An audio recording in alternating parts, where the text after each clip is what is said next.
You know how we always talk about globalization? It's like it's the weather, right? An unstoppable natural force that just happened. But what if that's not the whole story?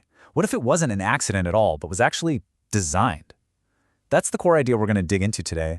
Globalization not as a storm, but as an architectural project. So yeah, that's the big question, isn't it? Was our superconnected world just some kind of historical fluke? Or did someone somewhere actually draw up the blueprints? We're going to look at this whole thing not as something that just happened to us, but as a system that was very intentionally built. Okay, so here's how we're going to break it all down. First, we'll nail down what we even mean by globalization. Then, we'll jump back in time to the American plan after World War II. We'll see how that original design started to crack and how big money kind of took over the driver's seat. After that, we'll ask a pretty big question. Is this system really global? And we'll wrap up by looking at the tough spot the original architect finds itself in today.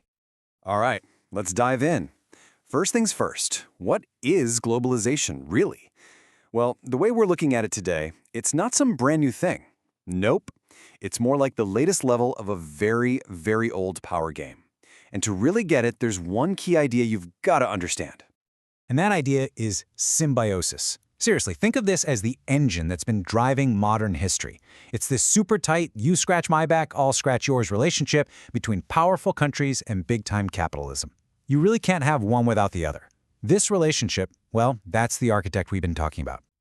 Okay, so let's see this architect in action. How did this whole symbiosis thing build the world we're all living in? We got to go back to 1945. World War II has just ended, everything's a mess, and the US is basically the only major power left standing. So, a bunch of American officials get together in a little town in New Hampshire called Bretton Woods, and they literally sit down to design the world's next economic order. But here's the thing.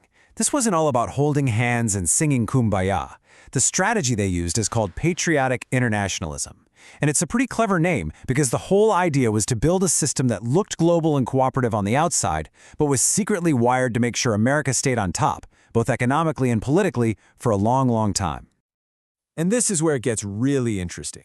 You can see this huge gap between the sales pitch and what was actually built.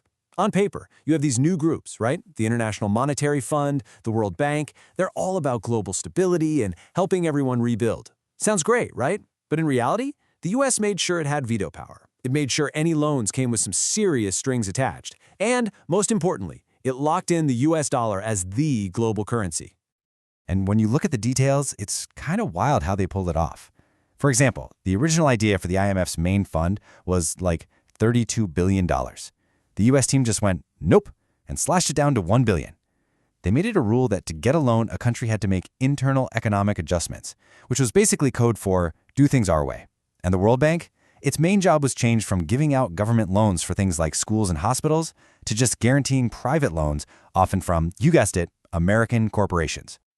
But, you know, every great plan has a twist. And for about 25 years, this system worked pretty well, at least for the architect.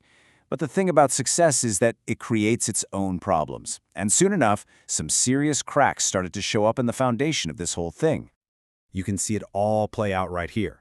By the 1960s, the US is spending way more money overseas than it's bringing in. Then bam, the Vietnam War hits and the costs just completely throw the Western economy for a loop. All this puts insane pressure on the US dollar, which, remember, was tied to gold. It just couldn't hold. So in 1971, President Nixon basically says, we're done. The dollar is no longer tied to gold.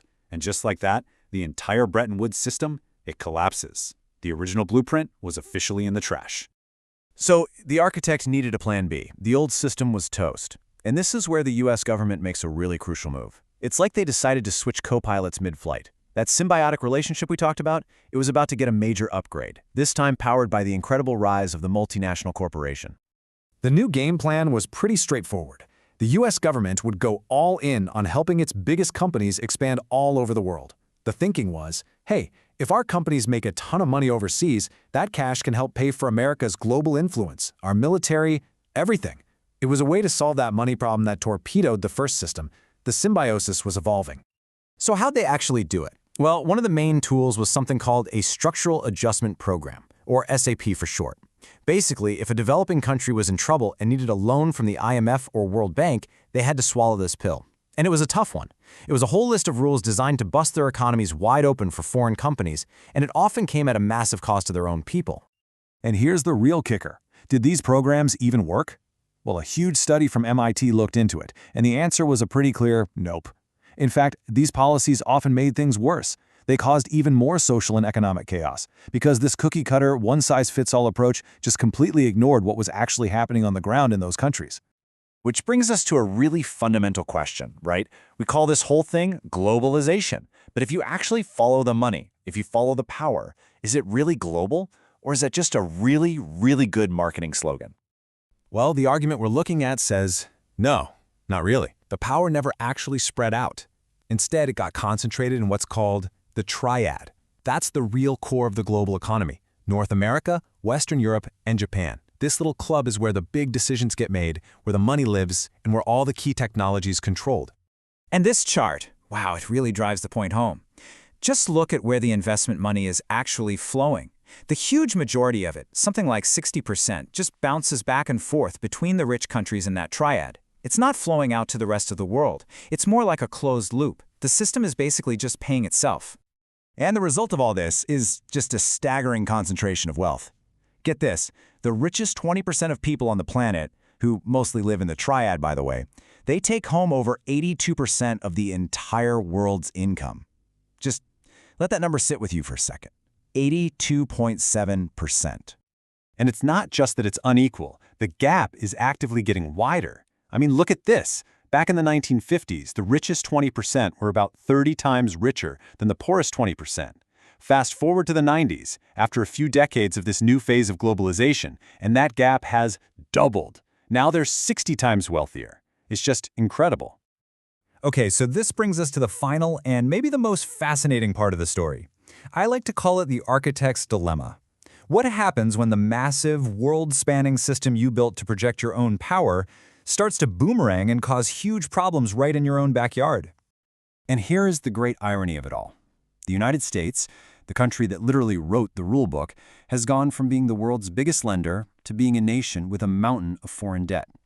Think about that. It now depends on the very global money flows it created just to stay afloat. And you can see the effects on everyday people. This quote here from President Clinton back in '95 is just so telling. You're at a booming stock market, companies were making record profits, but even he had to admit his frustration that for most people, it just wasn't working. The system he was in charge of wasn't delivering the goods for regular Americans.